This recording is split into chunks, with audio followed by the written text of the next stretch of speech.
Welcome to bKash IQ. উচ্চ মাধ্যমিকের result বাড়ার আরও একটা নিয়ম তোমাদের সম্মুখে শেয়ার করছি। ইতিপূর্বে বোর্ড তোমাদেরকে রেকমেন্ড করেছিল যে পিপিআর করো অথবা পিপিএস করো, এক কথায় আরটিআই অনেকে বলো থাকো, যে এর পরেও মানে পিপিআর পিপিএস করার পরেও কিন্তু তোমাদের রেজাল্ট বাড়েনি। অনেকের দেখবে ভীষণ পরিমাণে কমেন্ট এসেছে, তোমাদেরকে দেখাচ্ছি। ইতিপূর্বে তোমরা দেখতে পাচ্ছ যে কারোর রেজাল্ট হয়তো চেঞ্জ হয়েছে, কারোর রেজাল্ট নো চেঞ্জ দেখাচ্ছে, কারো হয়তো বা 0 0 0 মানে আগের রেজাল্টে 0 ছিল, পিপিআর করার পরেও কিন্তু 0 দেখাচ্ছে।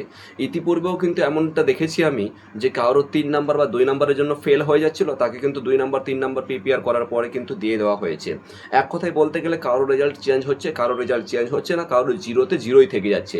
খুব সুন্দর একটা সলিউশন তোমাদেরকে বলবো, খুব সুন্দর একটা লাইভ প্রুফ সহকারে তোমাদেরকে বলবো, যে এটা কাজে আসবে কিন্তু। এবার তোমাদেরকে কি করতে হবে দেখো, লাস্ট ডেট কিন্তু 1 তারিখে কলেজে ভর্তি হওয়ার জন্য। যদি তোমার হাতে যদি পাস মার্কস যদি না থাকে, তাহলে কিন্তু তুমি কলেজে ফর্ম ফিল আপও করতে পারবে না, কলেজে তুমি অ্যাডমিশন নিতে পারবে না, বুঝতে পেরেছো? তো পুরো তার মানে পুরো বছরটাই কিন্তু শেষ হয়ে যাবে, স্কলারশিপও পাবে না। তো এখন কি করতে হবে দেখো, অনেকের ক্ষেত্রে পিপিআর করেছো, পিপিএস করেছো বা আরটিএ যাই বলো, করার পরেও কিন্তু রেজাল্ট যাদের চেঞ্জ হচ্ছে না, তাদের ক্ষেত্রে কি করতে হবে? 1 নম্বর পয়েন্ট ভালো করে শুনো। তার আগে কিন্তু একটা কথা বলবো, ছোট ভাই বোন হিসেবে রিকোয়েস্ট করবো, যারা নতুন ভিজিট করেছো আমাদের বিকাশ আইগুতে, অবশ্যই কিন্তু সাবস্ক্রাইব করে নিও পরবর্তী আপডেট পাওয়ার জন্য। ওকে, থ্যাংক ইউ যারা সাবস্ক্রাইব করে নিয়েছো অলরেডি। দেখো, যেটা বলছি, যে প্রথমত এই যে পিপিআর পিপিএস করেছো না, এটার তুমি প্রিন্ট আউট বের করবে। 1 নম্বর, প্রিন্ট আউট বের করবে, অর্থাৎ তুমি যে পেমেন্টটা করেছো। ইতিপূর্বে গতকালকে দেখলাম একটা স্টুডেন্ট ফোন করেছে, বলে 2400 টাকা পেমেন্ট করেছে, 2400 টাকা পেমেন্ট করেছে। 3টা সাবজেক্টে, কমার্সের স্টুডেন্ট ছিল, 3টা সাবজেক্টে 0-তে 0ই বসিয়ে দিয়েছে। কিন্তু এক একটা সাবজেক্টে সে 35 নম্বরের আনসার করে এসেছে 40-এর মধ্যে, 4th সেমিস্টারের কথা বলছি। 35 মিনিমাম তো ওখানে 15 নম্বর বা 20 নম্বর পাবে, সে নিজে থেকে বলছে, স্যার আমি 100% শিওর আমি বেস্ট নাম্বার দিয়ে বেস্ট পরীক্ষা দিয়েছি, কমার্সের স্টুডেন্ট। ঠিক আছে, ইতিপূর্বে তোমাদেরকে সায়েন্সের একটা দেখিয়েছিলাম যে ফেল গেছিলো, এখন পাস হয়ে গেছে আর কি, প্রিপেয়ার করেছিল। কিন্তু সেই স্টুডেন্টটাকে আমি সাজেশন করলাম, কী কী সাজেশন করেছি। ইতিপূর্বে মানে অনেকজন কিন্তু মানে ফোন করে, হোয়াটসঅ্যাপ করে এই বিষয়টা নিয়ে কিন্তু। তো সবাইকে কিন্তু একটাই সলিউশন বলবো, অবশ্যই তোমরা এই বিষয়টাকে ফলো করতে পারো। অথচ কিন্তু এটা অফিসিয়াল নয়, তা সত্ত্বেও কিন্তু আমি একটা স্টেপ তোমাদেরকে শেখাচ্ছি। কোথায় থেকে? তোমাদের হেডমাস্টারের কাছ থেকে, তোমাদের ইনস্টিটিউট থেকে, তোমাদের স্কুল থেকে ফরওয়ার্ড করে একটা লেটার তোমাকে নিয়ে আসতে হবে বোর্ডে। কেমন করে দেখো, প্রথমত পিপিআর বা পিপিআর করেছো, যাই করেছো না, যেটাই করো, তৎকাল করো বা রেগুলার করো, যাই করো, নর্মাল করো, পিপিআর পিপিএস করেছো, ওটার তোমার পেমেন্টের স্লিপটা আছে, 1 নম্বর পেমেন্টের স্লিপটা বের করবে। দুই দুই নম্বর হচ্ছে কি, বর্তমান যে রেজাল্টটা আছে তোমার হাতে যে রেজাল্ট অর্থাৎ মার্কশিটটা যে দিয়েছে, ওটার জেরক্স করবে। 3, তুমি যে তারপর রেজাল্ট চেঞ্জ হয়েছে কি হয়নি বা কিছু পরিবর্তন এসেছে কি না, সেটার তুমি মার্কশিটটা চেঞ্জ করে মানে করবে, স্ক্রিনশট করবে, অর্থাৎ এই স্ক্রিনশট নিবে তুমি লগ ইন করার পরে, যে কোনো চেঞ্জ হয়েছে কিনা বা নাম্বার বেড়েছে কিনা, এইটার কিন্তু তুমি একটা মানে আর কি প্রিন্ট আউট করবে। ঠিক আছে, 3 হয়ে গেল। 4, উচ্চ মাধ্যমিকের তোমার অ্যাডমিটটা জেরক্স করবে। 5, মাধ্যমিকের অ্যাডমিট জেরক্স করবে। 6, তোমার আধার কার্ডে জেরক্স করবে, মানে জেরক্স করে নিয়ে আসবে, অরিজিনাল প্লাস জেরক্স। আর সবচেয়ে বড় একটা বিষয় বলবো তোমাদেরকে, যে একটা লেটার লিখবে to the West Bengal council of higher secondary education, এই মতন করে, কলকাতা, মনে হয় 73 আছে, দেখে নেবে একবার গুগলে, ঠিক আছে, সল্টলেক সেক্টর 5-এ। ওকে, সল্টলেক সেক্টর 5-এ রয়েছে। কি করবে? এই লেটারটা to the West Bengal council higher secondary education এই মতন করে লিখবে। আর ফরওয়ার্ড বাই, থ্রু বাই এই মতন করে লিখবে, মানে ফরওয়ার্ড করবে কোথা থেকে? তোমার ইনস্টিটিউট থেকে, তোমার স্কুল থেকে, তোমার স্কুলের টিআইসি অথবা হেড স্যারের কাছ থেকে সিল এবং সই মেরে নিয়ে আসবে। আমি ইতিপূর্বে অনেকজনকে সাজেশন করেছি, স্যারকে কল করেছেন আর কি, হেড টিচারকে ফোন করেছেন, তারপরেও কিন্তু কি বলছেন, যে না এখন স্কুল বন্ধ আছে। অথচ কিন্তু এখন স্কুল বন্ধ নেই, অফিসিয়ালি কিন্তু মানে আর কি গরমের ছুটি আছে, যারা রেগুলার পড়ছে 7, 8, 9, 10, 11, 12-এ যারা আছে বর্তমানে, ওদের জন্য ছুটি আছে। কিন্তু যারা নতুন ভর্তি হচ্ছে, এখন বর্তমানে ভর্তি চলছে 11-এ, ঠিক আছে, মাধ্যমিক থেকে উচ্চ মাধ্যমিকে, আবার ওটা আর কি রানিং আছে। 2 নম্বর কথা হচ্ছে, এখন মার্কশিট ডিস্ট্রিবিউট করা হচ্ছে, ঠিক আছে, তো স্কুল খোলা আছে, নো প্রবলেম। কী করবে? 1 নম্বর, যে তোমাকে একটা লেটার লিখতে হবে, একটা অ্যাপ্লিকেশন লিখতে হবে, কাকে? ওয়েস্ট বেঙ্গল বোর্ডকে, ঠিক আছে। লেটার লেখার পরে টু দ্য থ্রু করবে কিন্তু, ঠিক আছে, ফরওয়ার্ডেড বাই বা থ্রু করবে এই মতন করে। আমি দেখবে, যদি না পারো তাহলে বলবে একটা কমেন্ট সেকশনে, ঠিক আছে, যে একটা অ্যাপ্লিকেশন লিখে দেন, আমি লিখে দেবো ইংলিশে। সেই ইংলিশে লেটারটা, সেখানে শুধুমাত্র তোমার স্কুলের নাম লিখবে, তোমার স্টুডেন্ট নাম লিখবে, তোমার রেজিস্ট্রেশন নাম্বার, রোল নাম্বার লিখবে, আর সই লিখবে আর হেডমাস্টারের সিল সইয়ের জায়গাগুলো তৈরি করে দেবো, ঠিক আছে? যদি লাগে তাহলে অবশ্যই বলবে, আদারওয়াইজ তুমি নিজে থেকেও লিখতে পারো, বাংলাতেও লিখতে পারো, নো প্রবলেম। তবে ইংলিশে লিখলে একটা অথেন্টিক দেখাবে, খুব সুন্দর একটা দেখাবে, কারণ ইংলিশের একটা জানো এরকম মূল্য বেশি আছে। সো অ্যাপ্লিকেশনটা কি করতে হবে, লেখার পরে সেটা তুমি আগে এইচওডির কাছে নিয়ে যাবে বা হেড স্যারের কাছে নিয়ে যাবে, বা টিএসসি স্যার, তোমাদের স্কুলের যে হেড স্যার রয়েছেন ওনার কাছে যাবে। স্যারকে গিয়ে একটাই কথা বলবে, স্যার আমার এই অবস্থা, আমার 2026-এ কিন্তু আমাকে কলেজে ভর্তি হতে হবে এবং আমি আত্মবিশ্বাসী যে আমি এত নাম্বার পাবোই কিন্তু, তা সত্ত্বেও আমি পিপিএস করার পরেও কিন্তু আমার কোনো চেঞ্জ আসেনি বা চেঞ্জ হয়নি।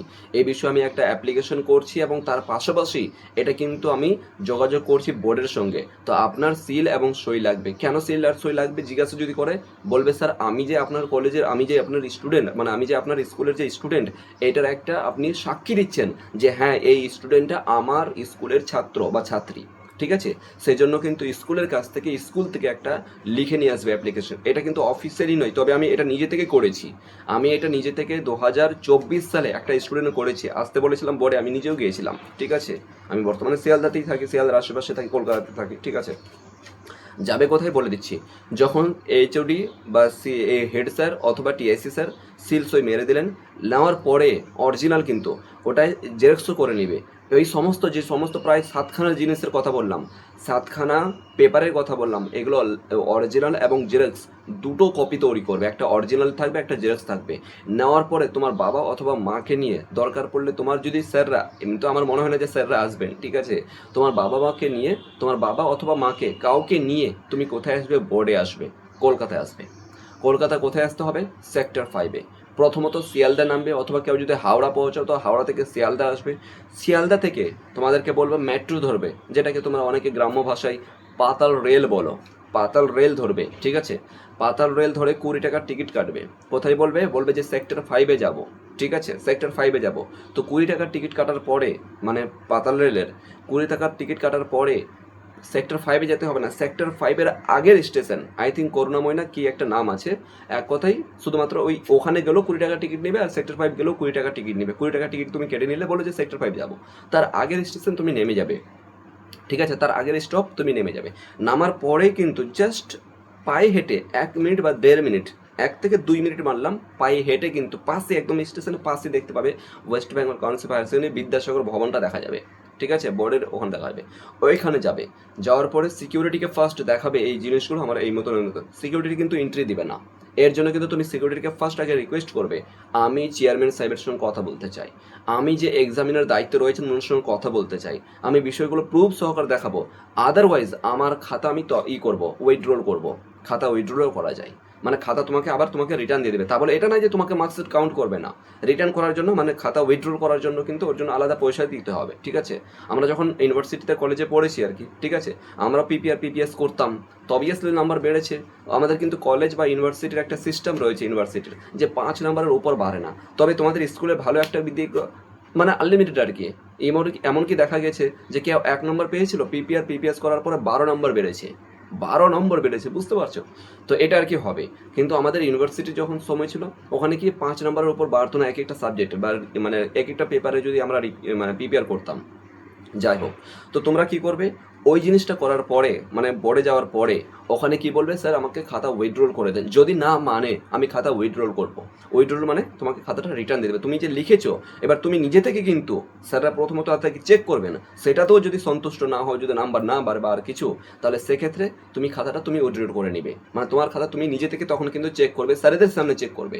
কোশ্চেনটাও তুমি নিয়ে যাবে, দরকার পড়লে যে সাবজেক্টে ফেল গেছো কোশ্চেনটাও নিয়ে যাবে। আমি এই কোশ্চেনের উত্তর দিয়েছি, এতগুলো লিখেছি, দেখুন এখানে আমার ফেল কোথায় আছে, এখানে আমার নাম্বার কোথায় আছে। কি হয় জানো, যখন উচ্চ মাধ্যমিকের খাতা চেক করে, বিশ্বাস করবে না, অনেক ছাত্রছাত্রীকে দিয়ে স্যাররা খাতা চেক করান। যাদেরকে বোর্ডের খাতাতে চেক করতে দেয় না, অনেক ছাত্রছাত্রীকে দিয়ে খাতা চেক করান, আমি দেখেছি নিজে থেকে। ওকে, তারপরে নিজের ছেলে মেয়েকে দিয়ে খাতা চেক করান। তো এই ক্ষেত্রে কি হয়, অনেক ছেলেমেয়েরা, অর্থাৎ স্যাররা তো চেক করছেন না, খুবই কম, ঠিক আছে, খুবই কম, যাদের আর কি ফ্যামিলিতে এরকম বড় ছেলে মেয়ে রয়েছে, ওরা চেক করে। যারা 7, 8, 5, 6-এ পড়ে, ওরাও খাতা চেক করে, বিশ্বাস করবে না তুমি, ছেলেমেয়েরা খাতা চেক করে। কারণ ভীষণ পরিমাণ গাদি খাতা পাঠিয়ে দেয় তো সরকার, গাদি কেউ খাতা বোর্ড পাঠিয়ে দেয় তো এর কাছে, এই টিচারদের কাছে, অত খাতা কি করে চেক করবে?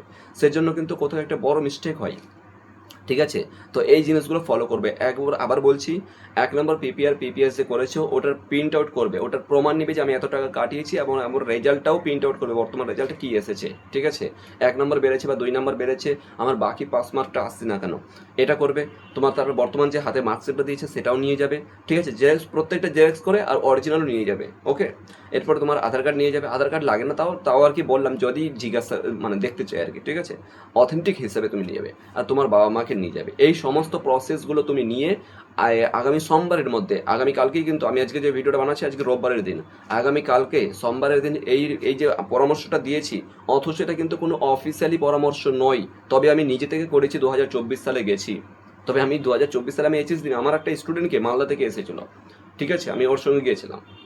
এবার বলো না যে আপনি চলুন বা আর কোনো কিছু পসিবল নয়, সম্ভব নয়। ঠিক আছে? আমি কলকাতায় থাকছি, আমারও পরীক্ষা আছে ভাই, সামনে ডাব্লিউবিসিএস আছে। তো এই বিষয়গুলো মাথায় রাখতে হবে। যে পয়েন্টগুলো বললাম অবশ্যই তোমরা ফলো করো। নিশ্চিত রূপে তোমাদের কোনো না কোনো একটা সলিউশন বের হবে। ১ তারিখের আগে, ১ তারিখ পর্যন্ত কলেজের ফর্ম ফিল আপ করার সময় আছে, এখনও ভালো সময় আছে। ২ থেকে ৩ দিনের মধ্যে রেজাল্ট পাবলিশ হয়ে যাবে, নো প্রবলেম। যে রেজাল্টটা পাবলিশ হচ্ছে সেটা তোমরা আপলোড করে দেবে যখন কলেজে ফর্ম ফিল আপ করবে। ঠিক আছে? আশা করি তোমরা বুঝতে পেরেছো, পরামর্শটা কেমন লেগেছে সেটা বলবে। আর দ্বিতীয় কথা হচ্ছে অ্যাপ্লিকেশন যদি লিখতে পারো তো খুব ভালো, বা লিখে দেখাতে পারো, নো প্রবলেম। আমাদের হোয়াটসঅ্যাপ নাম্বার রয়েছে, এই নাম্বারে তোমরা হোয়াটসঅ্যাপ করতে পারো। ঠিক আছে? অল দ্য বেস্ট সবাইকে, থ্যাংক ইউ সো মাচ।